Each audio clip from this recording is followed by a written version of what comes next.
What do these symbols mean in the Quran? This symbol means you must stop. And this one means that it is better to keep on going.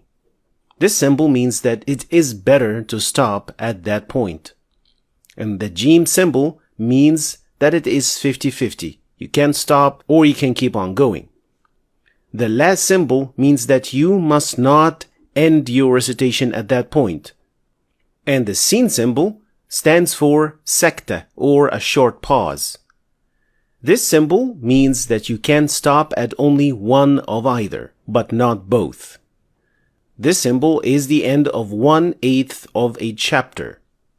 And here, if you see this symbol, you should perform sujood. And this is the end of the ayah symbol.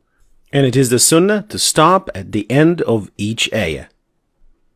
Click the link for more detailed explanation and many more examples.